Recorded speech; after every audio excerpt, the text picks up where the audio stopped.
What's going on, everyone? Welcome back to Real Reds Talk, an authentic football fan channel made in Manchester. And as promised, we've got an absolute banger of a show today with another amazing guest. We have the wonderful Alice Abrahams from Alice Talks Footy on YouTube. Make sure you check it out. Authentic, passionate, very insightful. First and foremost, Alice, how are you doing? I'm doing good, thanks. Good to be on the show. Thanks for having me. How are you? Yes, very well, very well. Lots to discuss, which we're going to get into shortly. But I just a quick kind of throwaway question: are you also losing your mind like the rest of us with this amount of shit that's going on with Man United at the minute? Yeah, don't know what to believe. We get told one thing doesn't happen. We get told the same thing doesn't happen. You get excited for what? Just Takeover's been going on too long. Get it sorted. Sign some players because our rivals are. Just want things to happen, and will they happen? Hopefully soon. Fingers crossed, fingers crossed. It is like Groundhog Day at United, especially when we were just discussing off camera where content creation. It's yeah, it can get a bit like Groundhog Day. Sam, do you want to kick things off? Yeah, no, I'm the same. United is just every year we think it's going to be different this year. It's going to be different this year. Never is it? It's always the same shit. Always the same shit. Anyways, yeah, I just wanted to speak on, like, we were speaking off camera about content creation and stuff like that. I just wanted to ask you because we've not had. Have we had a woman on the show yet? Nope. No. So you've got a very different perspective. Like, as an online content creator, like, we've had criticism and sometimes downright abuse from people, and we're a bunch of lads. So I don't know what it is like for you as a female creating a mostly sort of male-dominated space. Do you think at the beginning it was a bit of a struggle to be taken seriously in that sort of space, and you got more scrutiny because of because being a woman? Because like we've put a joke out video a couple of years ago. Oh no, it was last year. Was it last year or the year before? With the P45 with Maguire. Oh, with the Maguire thing, we got Yeah. absolute hell. Just people calling us pedos and just people like absolute ridiculous abuse. But yeah, I just wanted to ask you your experience sort of coming up online. I know you're quite young as well, like coming up online as a content creator. What's your experience been, and what do you think needs to change in terms of like allowing more women like yourself to be a part of this space? I think like it's a difficult one in the sense of because it doesn't matter who you are. Football on the internet, whatever you say, people are going to give you abuse. It's all opinion based. Like I could say anything, and 99% of the abuse I get is not because I'm a woman. It's just because that is the football space. That is the football internet space. But I think it's a little bit harder. I think as a woman because there are people with the mindset of they might not take you seriously because you're a woman, or they, and then you just get like the 12-year-old trolls that go get to the kitchen, get to the kitchen. But like that comment doesn't really bother me because I'm like, I know they're 12 if you comment that, if you get what I mean. But I think sometimes you get people that will disagree with you and just go, oh, it's a woman, who would believe her? But it's such a small percentage of people. I think I just know what football's like online. Doesn't matter if you're a woman, doesn't matter if you're a man, you're gonna get stick really. Well, like we were saying, so we saw you first, I think, on TikTok it was, and a lot of the points he was making was kind of resonating with. So, yeah, I certainly appreciate your content, and this is why we've got you on, because we like your views. Kind of going to segue into the Onana situation. I'm going to just kind of hit it straight on. Before we talk about Onana himself, I wanted to just ask you about David De Gea. There's a lot of stuff going on with him at the minute, kind of being disrespected by the club. There's a lot of people, especially when you kind of see it on Twitter, pushing him out, disrespect, get out of my club and blah, blah, blah. Do you think it's gone a little bit too far in that regard? Like, we appreciate we need a new goalkeeper, but it's been quite disrespectful, hasn't it? 100%. I think with De Gea, the whole situation should have been handled a lot better from the board. I think it was very obvious he wasn't a 10-0 goalkeeper. And when 10-0 joined United, there was an article that came, I think, by The Athletic or someone that said 10-0 could give him 3 rules. And he said he'd only accept the job to John Mert if they allowed him to do the following 3 things. And one of them was he gets the final say on who gets a new contract. Because we'd seen United in the past give Eric Bailly a new contract when he wasn't really playing, Phil Jones a new contract. And I think it was one of those where United go, is De Gea, like John Murta will look at it and go, and not realise that we need a modern keeper. And maybe goes, De Gea, it's a good keeper, let's give him a new contract. He gives there a new contract, and Ten Hag's like, no, like I don't want this to happen. Like I want a new keeper. And the board have probably been like, well, we don't want to spend the money on a new keeper if you want a striker. I think that's been like a disagreement with Ten Hag on the board, which is why it's dragged on, which I think is just completely and utterly unfair on De Gea. Like he's just been married and all of that, and he still doesn't know where his future lies. And it's like, you should have told him end of May, look, we're going to get a new keeper. We'll say goodbye to you last game of the season at Old Trafford. You know, the fact that his contract's expired and they're saying, can you wait around just in case? Like, it makes him look silly. Now, I do agree De Gea needs to go, and De Gea 100, I think, needs to be moved on, because I think I'm not going to pretend I'm an expert on Onana. Like, I watched him in the Champions League final. I've watched him here and there. But, he played with Ten Hag at Ajax. He will be really important to the way we play and will be better in possession. And we've seen that the way football's moving, you do need a goalkeeper who's good with their feet. But I think that the abuse De Gea gets from some fans is crazy. Like, I agree he should be sold and we need a new keeper. But some people act like he is the worst player we've ever had. And it's like, no, he's been pretty good. But the last 2 seasons, he's had his moments. I agree. Yeah, he's not going shit overnight, has he? It's not a case of that. It just simply doesn't suit the styles. It's simple as that moving forward. I'm not a fan of this. I've seen it a lot online, a lot of abuse towards him, saying get the fuck out of the club and blah, blah, blah. And you can only imagine how he feels because you served 12 years at a club, especially like Manchester United. You have to have something about you to be that consistent. And he saved us in certain seasons where it's like player of the season. If we didn't have him, like we'd be fucking, God knows, at the bottom of the table. Seasons. Yeah, absolutely. Yeah, I just wanted to read a couple of comments out. Everybody's welcoming Alice to the show. Brian Casey, even lads, very good evening to Alice. Big up Sam. Fucking hell, I've got fans now. That's been a while, hasn't it? Normally it's Shreyas, normally it's Dan, Chivy. Now I've got one. Hi Sam, hi Nick, hi Alice from Neil Driscoll. Looking forward to some interesting chats. So tired of this takeover nonsense from Prabhav Kandwale. Yeah, absolutely, mate. Hello, welcome to Alice Talks Football from Shrindi. Welcome, Alice from Prabhav. And then there's some comments on the takeover, which we'll get into later. Anonymous Mango, hashtag Sam Fan Club. You're the only one, mate. You're the only fucking one in there. It's got to start somewhere. So. But yeah, Nick talked on Onana there. Like, obviously, the first bid has reportedly gone in. There's been reports that Inter are not going to accept it, but there's nothing come out that's been outright rejected. So we're looking, and obviously with summer rebuild, we had a little bit of a debate yesterday on what's the more important role in terms of players, because obviously money-wise we're a bit strapped. Rashford last season scored a record amount of goals, but without him, where would he be in the position? David De Gea kept clean sheets, but obviously his distribution was very poor. He don't command his area, so his issues there. In your eyes, what's the most significant need? Do we need to sign a striker or do we need to sign a goalkeeper if you're going to get one of them? Is that to me or Nick? Yeah, no, it's to you. Oh, yeah. It's a difficult one because I think it depends on really who the striker is and who the goalkeeper is. Like, if it's Højlund or Onana, Onana's going to make a more instant impact. I like Rasmus Højlund, but I don't think he's quite ready. But then if it's Harry Kane or Onana, then that's when you're going, but like, we've got Dean Henderson if worse comes to worse. Harry Kane, 30 goals in the Premier League. For me, I do think a goalkeeper could have more impact in the sense of the way we play, building out from the back. The defence will look better. And I do always say you should build teams out from the back. You should start from the back, and then the attackers are like the final products. Because once the midfield, defence, and goalkeeper is sorted, that's when the attack can flow. And I've always said, even with like Anthony, when we signed Anthony as a winger, I thought he was a final piece of the puzzle signing. He's someone you sign when the system's there and he comes in and does his job. I would generally say it depends on the player. Like, if it's Højlund or Onana, I'm going with Onana. But if it's someone like Harry Kane, I think I would go with Kane. Yeah, as long as we don't have to watch fucking Vegas for another season, then we'll be all right. I can't deal with that anymore. That guy, honestly. Yeah, worked really hard, ran his socks off, but didn't get a league goal and tells you everything that you need to know. And I absolutely agree on the striker situation as well. I think Harry Kane to get 30 goals in that Tottenham team, like, you have to have something about it. It makes you think, if he would have made that move to City the summer before, he probably would have been getting similar figures to Erling Haaland, I imagine, because he creates his own goals as well. So I'd love that to happen. I don't think it is going to happen any soon, but I actually wanted to talk to you about kind of dream transfers and what's realistic or not. Like, for you personally, if you could just write your list now. I know you're a fan of De Jong, which I'm a massive fan of De Jong myself as well. Let's not do this. I know that's not going to happen. I'm not going down that road again. But if you was to give us kind of like your dream transfer list and then what you actually think is going to happen, what would you say? I mean, my dream would be like really unrealistic to be like good 6 signings, which it'd be like Kane and Højlund. Yes. And then it would be probably, I'd get Mount in just because Ten Hag desperately wants him. But on top of Mount, I would be going all out for Moises Caicedo. I think he's fantastic. I'm not going to say Frankie de Jong because it's just too unrealistic. You can be. This is your dream. If you want him, you can have him. I would have taken de Jong over Mount if it was like. Yeah. But Mount's basically done now. Yeah.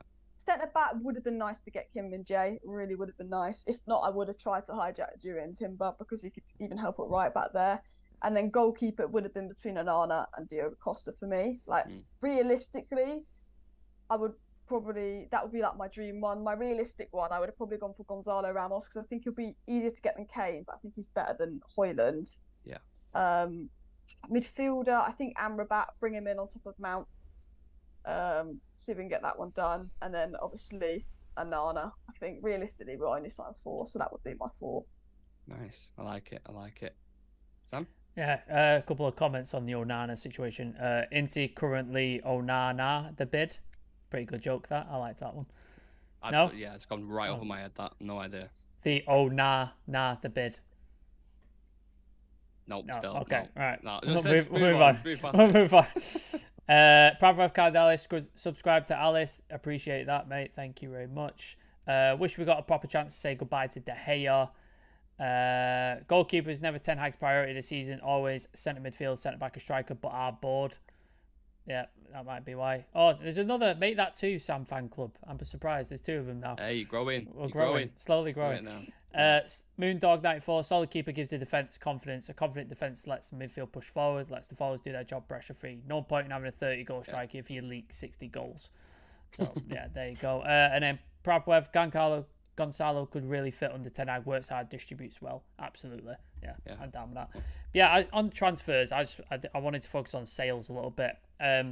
What's the ideal situation here? Like, do we need to sell the likes of sort of a Maguire, a Fred or a McTominay, a Dean Henderson, just get the decent money for them that we can, and then just cut our losses with the rest, like Tellez, Bailly, Donny, just take whatever money we can get for it? Or do we need to stand strong? Because the likes of Liverpool and the likes of City, they're selling like nothing players or players who've not even featured for their team for 30, 40 million, that kind of level of player. Like, I know there was that young goalkeeper from City, Trafford is his name. Yeah. He's gone for a decent amount. Dominic Solanke went from Liverpool to Bournemouth for like under 30 million. Like, Ryan Brewster went as well from Liverpool to Sheffield for 24 mil. They're taking it. Like, how were they able to get these sort of levels of pricing for their off-cast players? And we're struggling to get, was it 2 million for Eric Bailly? We're listed him out, which is insane. Like, packet of peanuts, mate. Yeah, like, what do you think we need to? What do you think United needs to do? Do we need to stand firm on prices, or we just need to get people out the door at this point? It's definitely the board need to go. People need to go out the door. I think we just have a reputation of not being good in the transfer market, and people know they can try it. And I think wages don't help. When we give out such silly wages, it's you know, teams aren't going to want to pay the wages on top of the transfer fee. I think like Dean Henderson, we could get 25 million for him. You see James Trafford going for just under 20 million. I mean, Dean Henderson, we should be able to get 25 million for him. He's an English player. We should be putting this English tax on him. He's quite young. I'd be asking for 30 million for Dean Henderson, but it's United, so we'll move it to 25. But if we generally get less than 25 million for Dean Henderson, I think it's silly because we did manage to get nearly 30 million for Daniel James. Yeah, so one of the only few deals I won it that was That's the only case. Reportedly, Newcastle were interested in putting a 30 million bid for McTominay in January. They won't do that now. They've got Tonali. But I think it's very much... It's difficult because I think Ten Hag made some of the lesser players look quite good this season in terms of... I think players did generally improve under Ten Hag and look all right. But, I think Eric Bailly, we should be getting 1-2 million. I think it's the wages, and I think just they know it's United, you know, they'll sell. They're desperate for money, they'll sell. I think that's the problem. The board just needs to be changed. Feels like that every summer though, doesn't it? Like every single summer we've got deadwood and we've got players who won't leave and players who are on massive wages. I don't get how you're supposed to sell a player like Martial, for example, who started like 6 games, got a horrific injury record, and he's on about 250 grand a week. Like, who's going to pay that? No one. Saudi Arabia. Yeah. Hopefully. Fingers crossed. It doesn't help either when you're signing the likes of Phil Jones to a new contract under Ed Woodward. Like, how is that decision getting okayed and going, that makes sense. Keep hold of it. Like, it's bizarre to me. Absolutely bizarre. I suppose on the bright side of things, I did see today there was a report whilst I was live this afternoon about McTominay to Roma or Brighton, I think it might have been as well. So fingers crossed on that. And that was, I can't remember who reported it, but it was relatively credible. Ben Jacobs, I think. Was it Ben Jacobs? Yeah. I thought, that's an interesting one. Obviously for FFP reasons and stuff as well. But one main thing that's holding all of this up, which we've again, spoken about so many times, but it's the obvious one. It's the ownership situation. Rather than you asking you about it and how frustrated you are and how you can't be asked with it anymore, I just wanted to ask you, what do you think life will be like post-Glazers? I mean, depends who it is, but I think no matter who comes in, they'll be better than the Glazers. Yeah. I just think they're not going to be taking all this money out of the club. They're not going to be letting the Bristol University bankers run the club who've got no interest in football. Like, even if we bring in Ratcliffe, who there's a few red flags around that deal, I still think he would bring in someone like Paul Mitchell. You see, Liverpool have got FSG, but they've got quite a good structure below them. Like Liverpool, you know, if they sign Lavia, that's 3 midfielders in one window for Liverpool, a whole midfield rebuild in one summer. Whereas for United to rebuild their midfield would take 10 years. You know, we're awful in the transfer window. You see Arsenal, they've been a bit like United in past years, but they've kind of changed the structures and they seem to be getting their recruitment and everything a little bit better as well. They look a bit ambitious. So I think a new owner, I think it's a new board, and I think we'll actually hopefully see footballing people doing the transfers, doing the strategy. You know, Ten Hag's a big hard-working footballing guy. I think he would want the right people along with him, kind of like he had at Ajax. I think we'll definitely see positive stuff no matter who it is in terms of recruitment. I'd like to say in terms of who works at United, and I think when the Glazers are gone, it will just be a nicer kind of vibe. You know, not like just getting them out. We're not having to worry about dividends, hopefully. Yeah, I'm going to put a petition out there to bring Rangnick back, because I know there was certain rumours that there was things going on between Erik ten Hag and Rangnick, and that's fine. But I think him above, like a football brain like that, above Erik ten Hag would have been ideal for me personally. But it'd be interesting to see what they do when they come in, if they do it within the first 6 months, or if they take a bit of time around it, like moving certain ones out there, because seen some people be absolutely ruthless and then sometimes take, you know, a couple of years to kind of do it. I don't want anything like the Todd Bowley situation. I think we can all say that as a collective anyway. Yeah, we don't want Sheikh Jassim or Sajim running the transfer situation, do you? Yeah, that's the last thing that we want. It's not fun. Yeah, on the takeover, Rio, I think it was yesterday, said there's something coming out today, and as of yet, haven't seen anything. There was a little thing in that Qatari paper that we mentioned off air. Me and another lad on the channel, Chivy, we're both pretty much, we couldn't care less at this point with the owner situation. We're just sort of tuned out to it.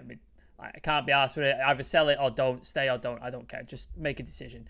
Nick, on the other hand, is just scrolling endlessly through Twitter, looking at people in Qatar. There's another guy on the channel who goes on Qatari Twitter spaces and listens in Arabic to see if he can pick something out. There's a lot of difference in the group. Are you sort of still enjoying the sort of speculation and the news and stuff like that, or are you just like completely over it at this point and you just want it to end right now? It's just gone on too long. I'm bored. I'm fed up with the speculation, and I think the thing that makes it more annoying is it's just the amount of crap that comes out in the news. I think you see these fake Twitter accounts who claim they're like Qatari, got source, and the ITKs. Oh my! I've been told Sheikh Yassim's going to be announced tomorrow. They say in March, and then you've got all these news reports that come out, and you get excited because you're like, well, this is a genuine news report, and then nothing happens. And I think the main reason I'm fed up is because how many times have we been told, oh, it's going to be Qatar, it's a matter of hours away, it's going to be announced as Qatar at the end of the week, it's going to be announced as Qatar this week, and weeks have gone by and nothing. So I think for me, it's worse than the Frankie de Jong saga at this rate. Because the Frankie de Jong one, that was a long summer. That was a long summer. It was all summer, but you knew it would end at the end of the summer. Do you know what I mean? You knew once September that was done. This started in November. We were told it was ending in March. For all we know, this could go on into September, into October. You know, that's what's done my head in. Just needs to end. It's not great for my mental health, I have to be honest. I'm like, honestly, notifications, looking at everything, like Sam says, jumping in the spaces, looking at the stock market, see if it's slightly fluctuated up and down and stuff. So, yeah, I'm praying for some form of news. I don't think we're going to get it. I mean, I think Rio putting something out like that, if something doesn't come out today, whether it is, I don't know, Ratcliffe bid, he's back in there or whatever it is, I think you start to lose credibility then, the more you start coming out with stuff like this. So, yeah, it's not great, especially when you've got an emotional connection to the club and you're wanting something like this to happen. So, bit of a nightmare situation. We did put a poll in the chat. Are you sick of the takeover talk yet? 94% saying yes, end it please. And then 6% said nope, love the speculation. So there you go. Would love that 6% to get in the chat and let me know. Explain yourselves. Explain yourselves immediately. Have we got any questions in the chat at all, Sam? Absolutely. Let's go into them. Alice, do you think the sale of Manchester United will be announced by the end of the transfer window? I'd like to think so. I think what we're hearing from people that I generally believe is that both Sir Jim and Qatar have pretty much signed off the final documents. Nearly everything is done behind the scenes. It's just the Glazers, the 6 Glazer siblings, because I'm hearing that 4 want this Qatar and 2 want Ineos. It seems that the 6 Glazer siblings now need to just get an agreement of who it's going to be, and then they go into that exclusivity period. I think it's down to it's just about an agreement now. So I have a feeling that we will probably find out something in like the next week or 2 from just what we're hearing. But because we've heard stuff like this so many times before, you don't know. But I do think it will be sorted end of the month. But you just never know with these Glazers. No, it could drag on till... I think it's going to drag on into the new season personally, but we'll see what happens. Prabhav Kandale, how long before Ten Hag can play proper possession football he likes and go to toe-to-toe with City and the Scousers and Arsenal?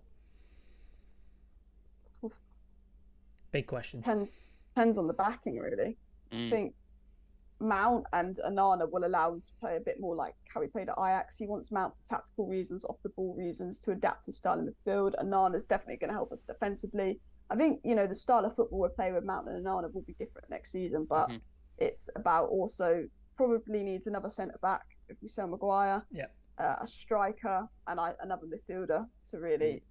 So I'd probably say if we have a good transfer window, we could be up there, but I'd say 2 years. I think when you're looking at the kind of players that he wants to bring in, the profiles, whether it's Rasmus or Gonzalo Ramos, they're great pressers off the ball, great athletes, run for days, as well as great technicians. Mason Mount, him and Bruno, I was saying again on this afternoon show, him and Bruno Fernandes aren't necessarily build-up experts, but I think it's going to go to a similar way where you have that high press with Mount, Bruno, your front 3, and then having Onana, like someone mentioned before, you can just press higher up that pitch. When you have De Gea there, you have a massive gap.